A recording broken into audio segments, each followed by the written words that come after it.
My guest today is Meghan Rudd Van Alstine, PhD. She is a licensed psychologist who specializes in pregnancy, prenatal, and postpartum. And today, Meghan and I will be talking about intrusive thoughts during the postpartum period, if they are normal or not, when they're a sign of a problem, and what women can do about them. Hi, Meghan. Hi, Bailey.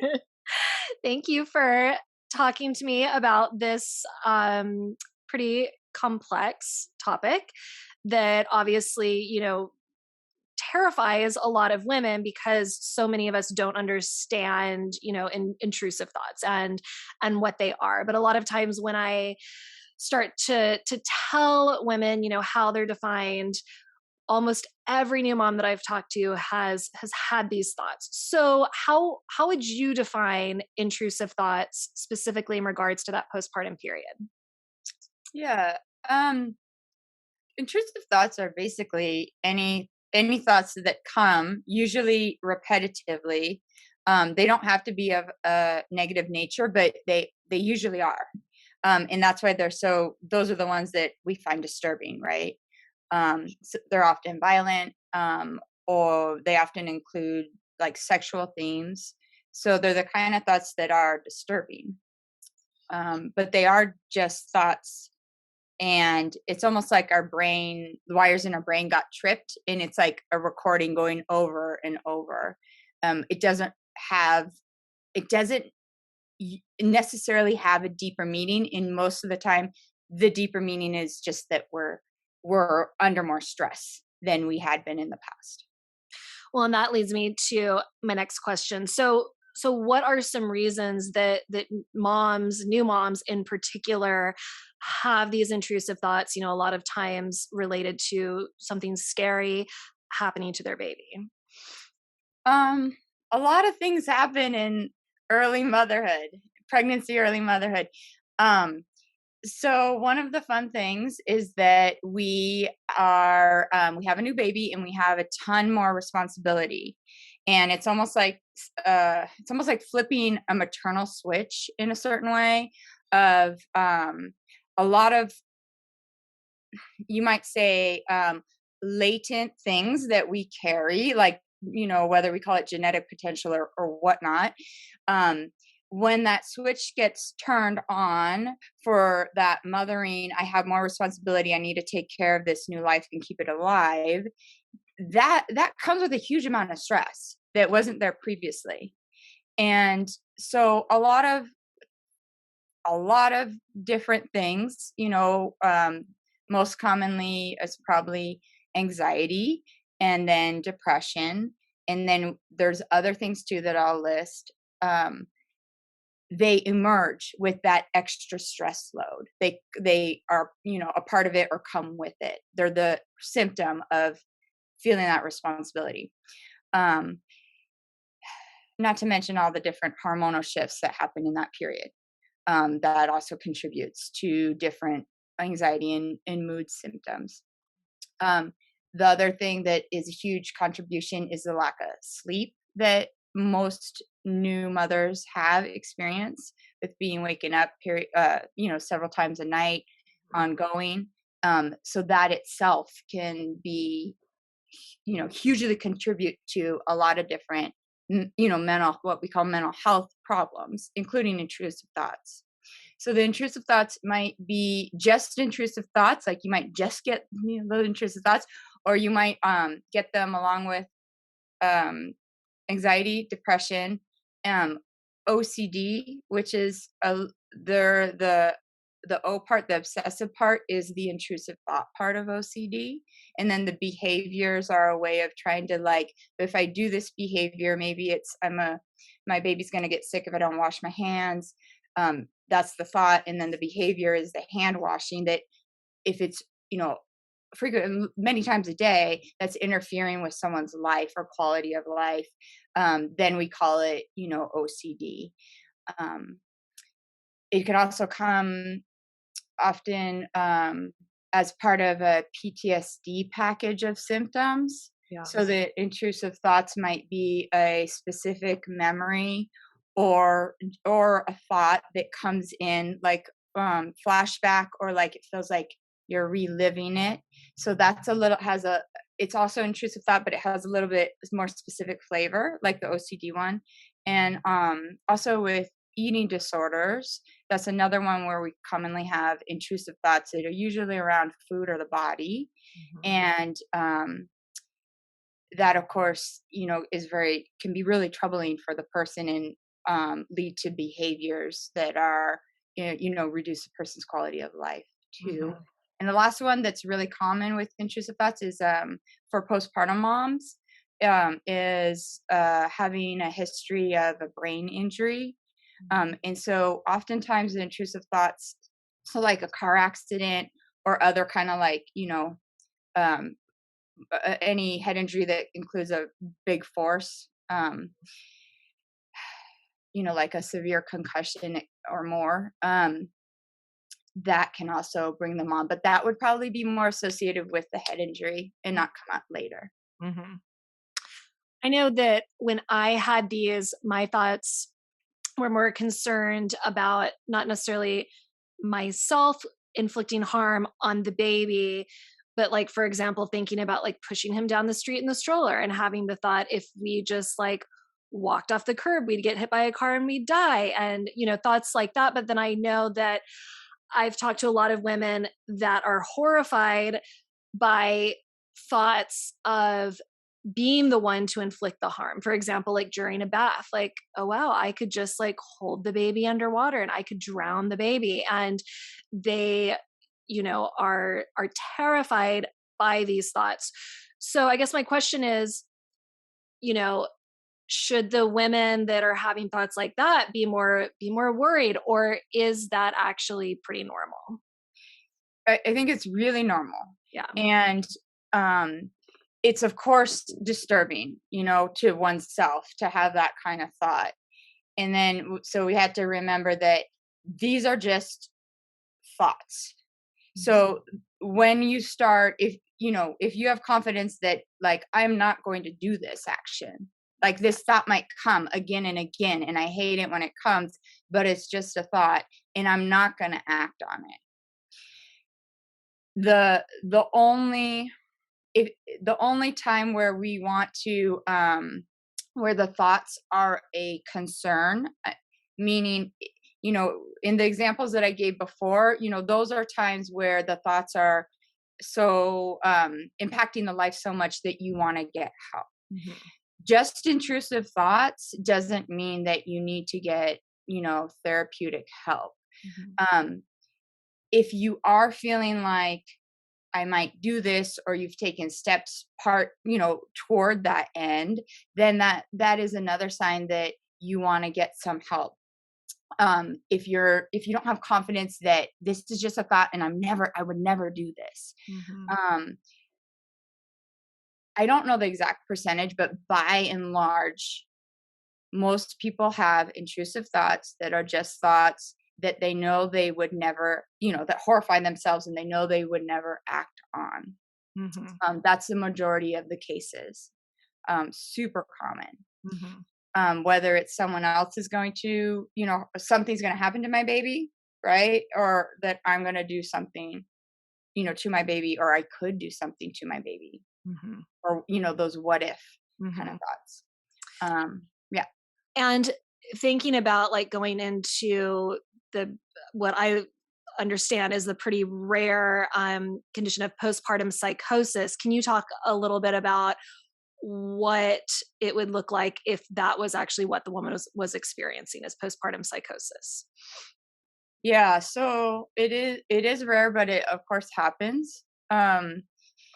So in any cases of extreme anxiety or depression, we can have a psychotic break or a psychosis where we are experiencing things that, um, hallucinations, or things that are we think are real, or that we see through our senses or hear through our ears, that aren't really, there, that Mhm. other people can't see or hear, or that are just not true. They tend to have a nature that is a bit outlandish, but when one is having them, they do not seem outlandish. Um,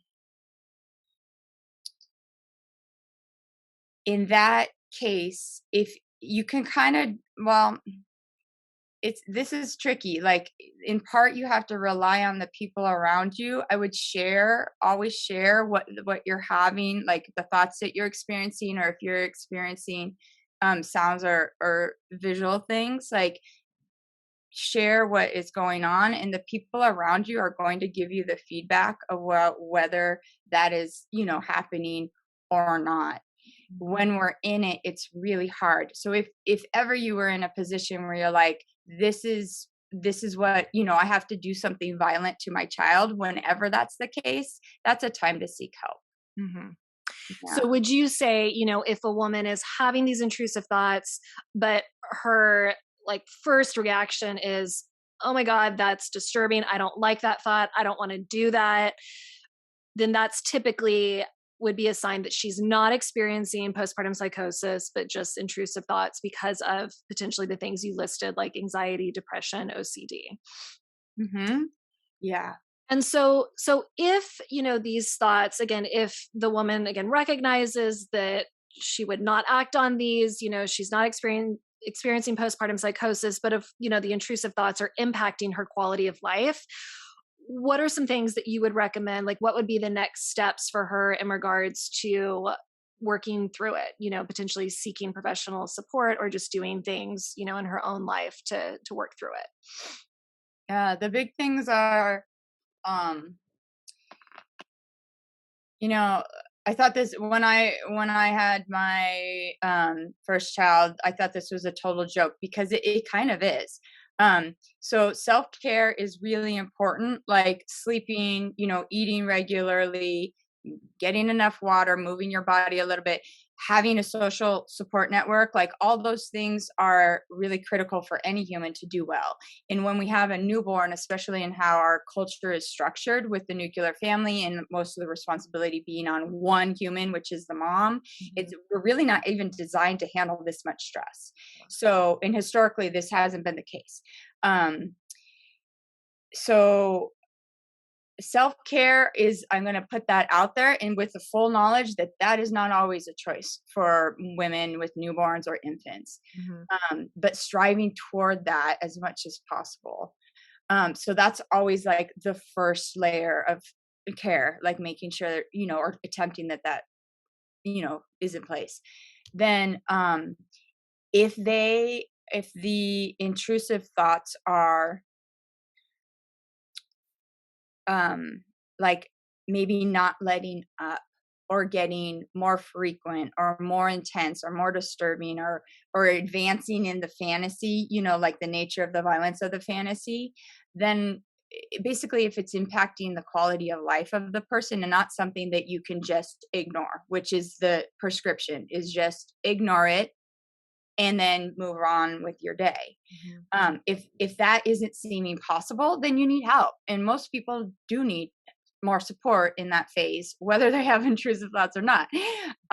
So anything like including support groups for moms, and talking support groups that encourage talking about one's experience, and also of course getting someone to talk to, a therapist. Mhm. um, they can really help, you know, work on and reduce those intrusive thoughts, Mhm. and probably support you in a lot of other ways too.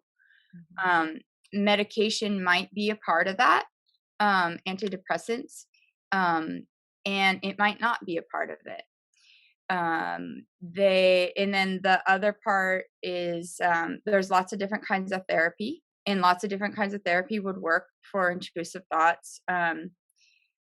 Cognitive behavioral therapy is Mhm. one that would like really directly work to reduce those thoughts, or at least change one's relationship to them. Mhm.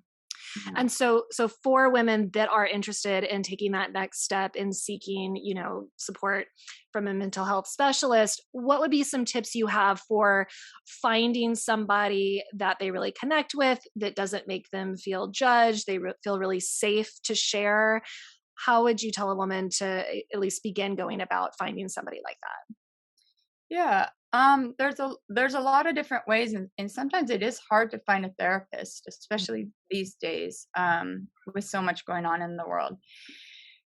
I would ask around, like in your, your network of people, and see if there's any good referrals there.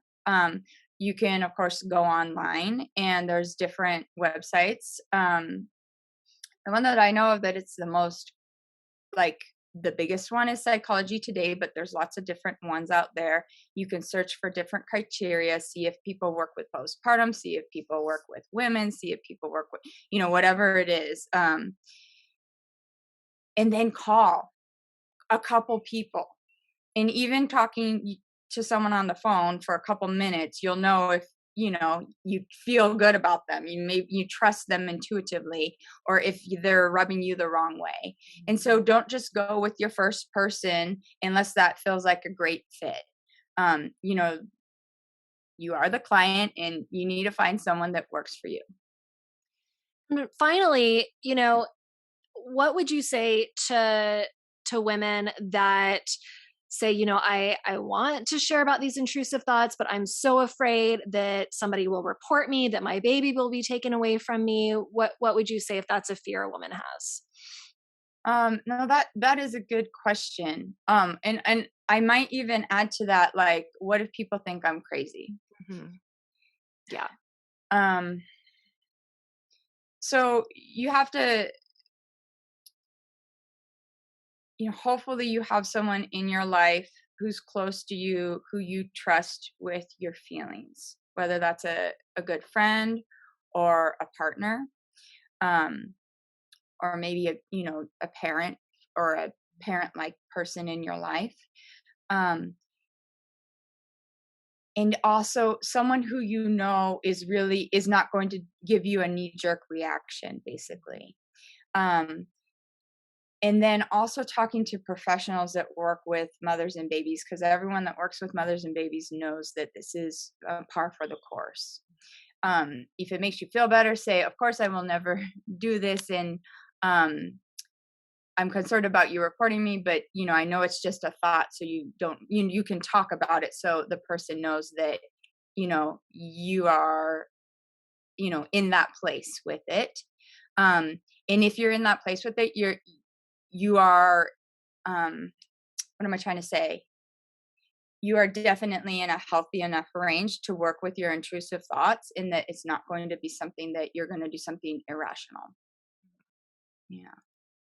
Great. Well, thank you so much. I know this is going to be really supportive for women that have these intrusive thoughts. I just read a statistic, and it was a fairly recent study that came out that was showing that almost 100% of new moms have some form of intrusive thoughts. So it is so common, and hopefully something that people start talking more about. So I really appreciate your time. Thank you, Megan. Yeah. Whoa, whoa, whoa.